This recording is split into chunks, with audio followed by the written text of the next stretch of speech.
Good morning guys. स्वागत है आपको हमारे यूट्यूब चैनल योर एग्ज़ाम्स में।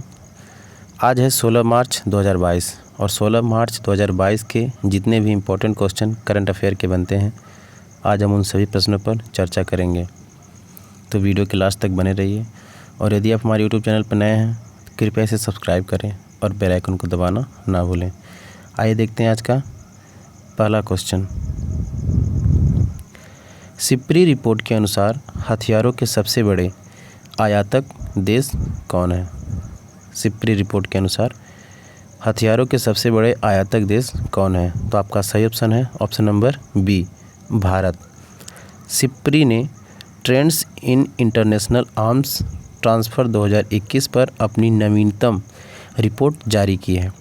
रिपोर्ट के अनुसार भारत और सऊदी अरब 2017 से 21 के बीच हथियारों के सबसे बड़े आयातक के रूप में उभरे हैं। रिपोर्ट ने भारत को सूची में सबसे ऊपर रखा है। भारत के कुल आयात का 85% 3 देशों से था, रूस 46%, फ्रांस 27% और यूएसए 12%। इस अवधि के दौरान भारत को हथियारों के शीर्ष 3 सबसे बड़े निर्यातक थे। सिप्री का फुल फॉर्म होता है Stockholm International Peace Research Institute. ठीक, इतना पॉइंट आप लोग याद रखिएगा। देखते हैं नेक्स्ट क्वेश्चन।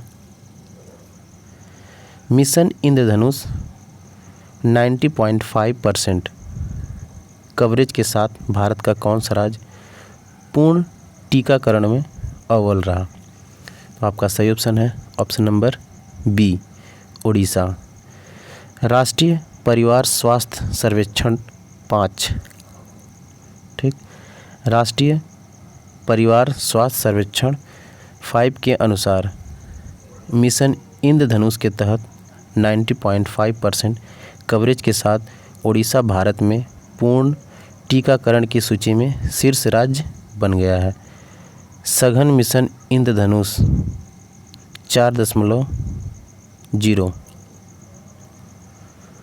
7 मार्च 2022 को उड़ीसा में माताओं और बच्चों के लिए निवारक स्वास्थ्य देखभाल प्रदान करने और पूर्ण टीकाकरण कवरेज को बढ़ावा देने के लिए शुरू किया गया था।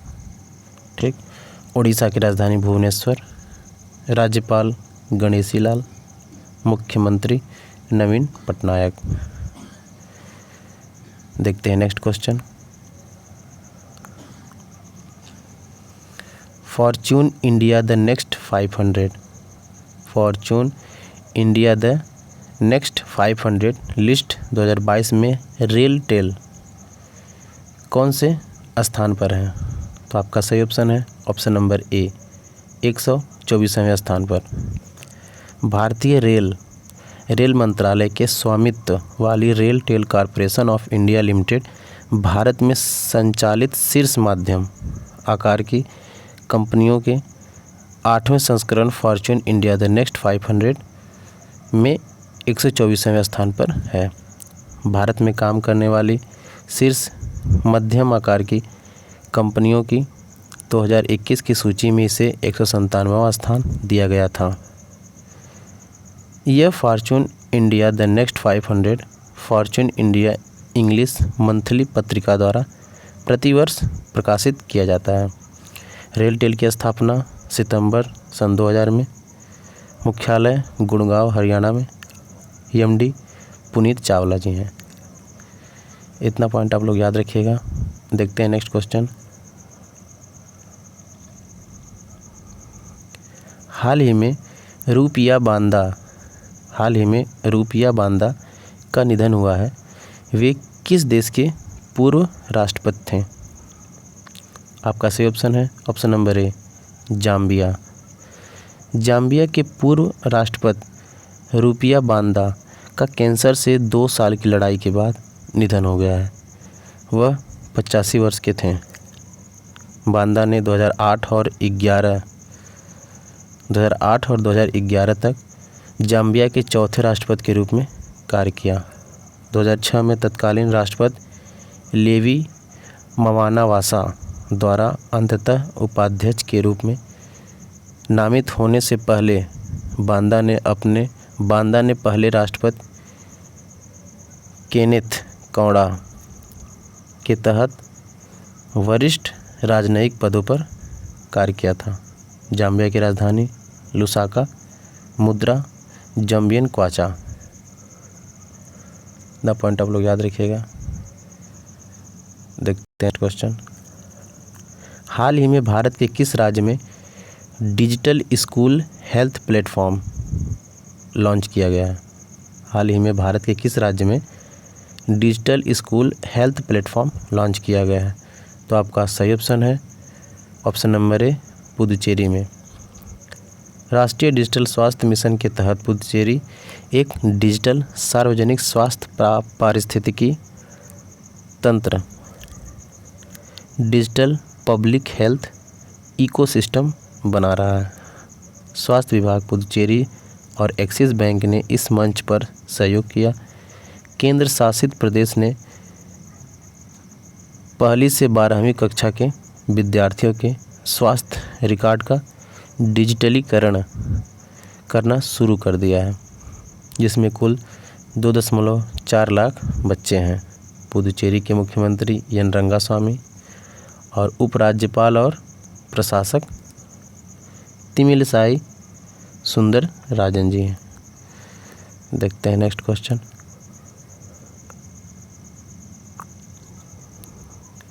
विश्व उपभोक्ता अधिकार दिवस कब मनाया जाता है? विश्व उपभोक्ता अधिकार दिवस कब मनाया जाता है? तो आपका सही ऑप्शन है ऑप्शन नंबर बी, 15 मार्च। विश्व उपभोक्ता अधिकार दिवस वर्ल्ड कंज्यूमर राइट्स डे हर साल 15 मार्च को मनाया जाता है। विशेषतः यह दिन आग्रह करने का अवसर देता है कि सभी उपभोक्ताओं के अधिकारों को मान्यता दी जाए और उनकी रक्षा की जाए। साथ ही उन अधिकारों को खतरे में डालने वाले बाजार के दुरुपयोग और सामाजिक अन्याय का विरोध किया जाए। यह दिन उपभोक्ताओं की शक्ति और सभी के लिए एक निष्पक्ष, सुरक्षित और टिकाऊ बाजार के लिए उनके अधिकारों पर प्रकाश डालता है। विश्व उपभोक्ता अधिकार दिवस अमेरिकी कांग्रेस को राष्ट्रपति जॉन एफ कैनेडी के विशेष संदेश से प्रेरित है, जो 15 मार्च 1962 को दिया गया था। ठीक।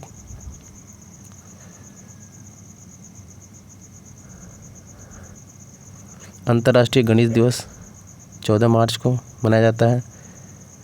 15 मार्च को विश्व उपभोक्ता अधिकार दिवस और 10 मार्च को अंतर्राष्ट्रीय महिला न्यायाधीश दिवस मनाया जाता है। देखते हैं नेक्स्ट क्वेश्चन। किस राज्य में भारत के पहले virtual smart grid knowledge centre का उद्घाटन किया गया है? किस राज्य में भारत के सबसे पहले virtual smart grid knowledge centre का उद्घाटन किया गया है?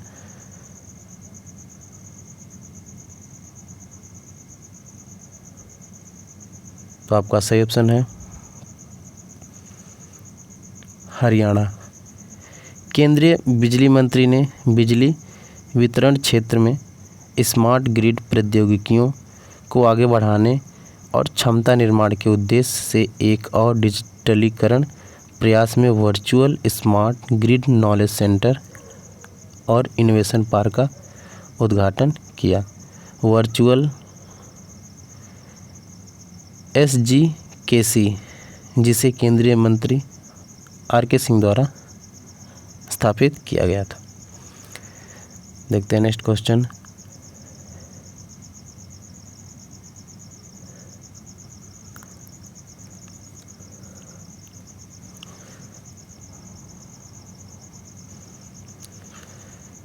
नेक्स्ट क्वेश्चन, किन दो क्रिकेट खिलाड़ियों को फरवरी 2022 के लिए ICC players of the month चुना गया है? किन 2 क्रिकेट खिलाड़ियों को फरवरी 2022 के लिए ICC players of the month चुना गया है?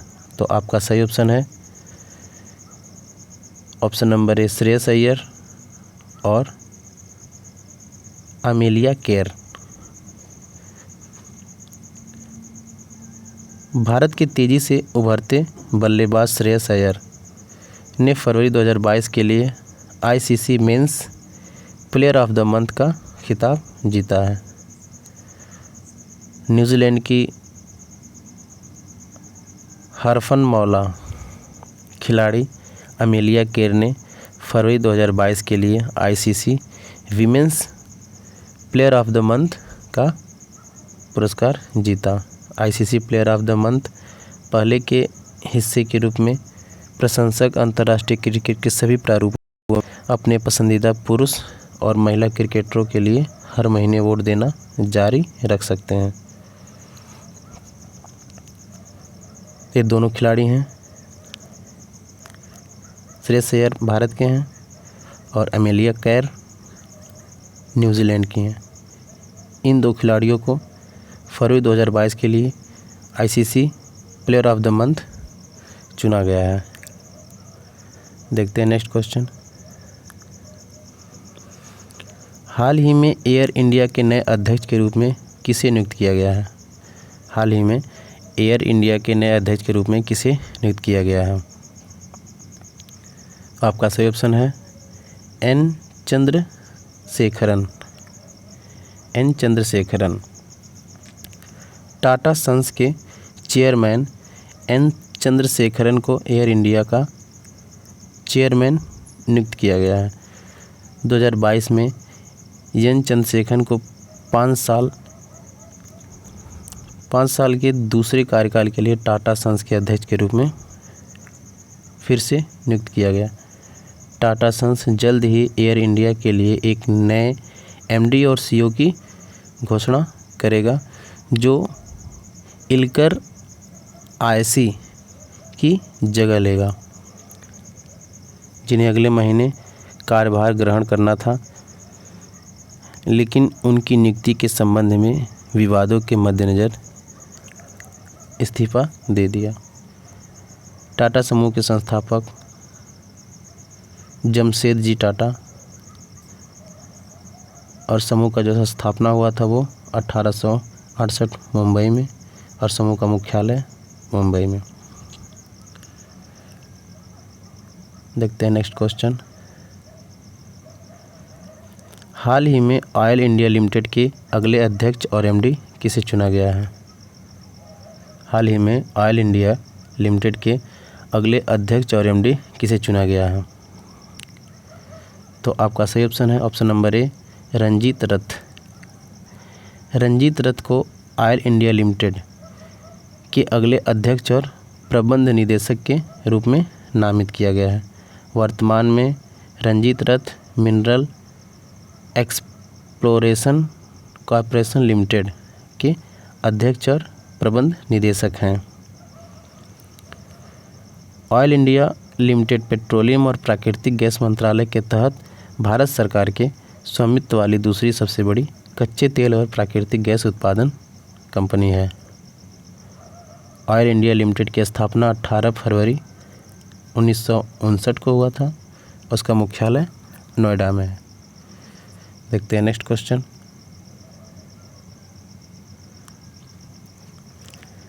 नदियों के लिए अंतर्राष्ट्रीय कार्य दिवस कब मनाया जाता है? नदियों के लिए अंतर्राष्ट्रीय कार्य दिवस कब मनाया जाता है? आपका सही ऑप्शन है ऑप्शन नंबर ए 14 मार्च। नदियों के लिए अंतर्राष्ट्रीय कार्य दिवस हर साल 14 मार्च को मनाया जाता है। वर्ष 2022 नदियों के लिए अंतर्राष्ट्रीय कार्य दिवस की 25वीं वर्षगांठ है। इस दिन का उद्देश्य नदियों के अहमियत और महत्व के बारे में जागरूकता बढ़ाने के साथ साथ दुनिया भर के लोगों को नदियों के संरक्षण, नदी प्रबंधन, प्रदूषण और स्वच्छ और बहते पानी तक समान पहुंच के बारे में चर्चा करने और जागरूकता फैलाने के लिए एक साथ लाना है। 2022 में जो अंतर्राष्ट्रीय कार्य दिवस मनाया गया उसका थीम है जैव विविधता के लिए नदियों का महत्व, the importance of reverse for biodiversity. इसका इतिहास है मार्च 1997 में कोटिबा ब्राज़ील में बांधों से प्रभावित लोगों की पहली अंतर्राष्ट्रीय बैठक के प्रतिभागियों द्वारा नदियों के लिए अंतर्राष्ट्रीय कार्य दिवस को अपनाया गया था। इतना पॉइंट आप लोग याद रखिएगा। आइए देखते हैं नेक्स्ट क्वेश्चन।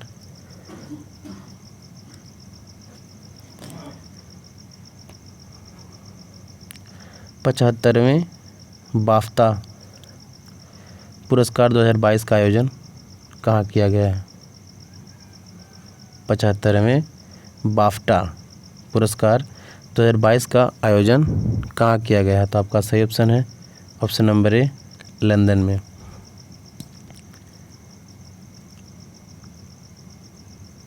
ब्रिटिश अकादमी फिल्म पुरस्कारों का 75वां संस्करण, जिसे बाफ्टा पुरस्कार के रूप में भी जाना जाता है, लंदन के रॉयल अल्बर्ट हॉल में आयोजित किया गया था।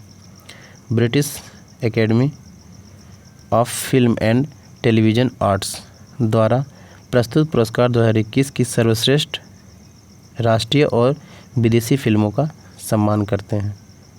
समारोह की मेज़बानी अभिनेत्री और कॉमेडियन रेबेल विल्सन ने की। 11 नामांकन के साथ सबसे अधिक नामांकन प्राप्त करने वाली फिल्म ड्यून थी। फिल्म ड्यून ने सबसे अधिक पुरस्कार में 5 ट्रॉफियां लीं। ब्रिटिश टेलीविज़न में उत्कृष्ट कार्य को मान्यता देने के लिए ब्रिटिश अकादमी टेलीविज़न पुरस्कार प्रतिवर्ष प्रदान किए जाते हैं। यह 1955 से प्रतिवर्ष दिया जा रहा है। यह मुख्य रूप से ब्रिटिश कार्यक्रमों को दिया जाता है। तो ये थे आज के करंट अफेयर के कुछ महत्वपूर्ण क्वेश्चंस जिन पर हमने चर्चा किया। उम्मीद करता हूँ आपको वीडियो पसंद आया होगा।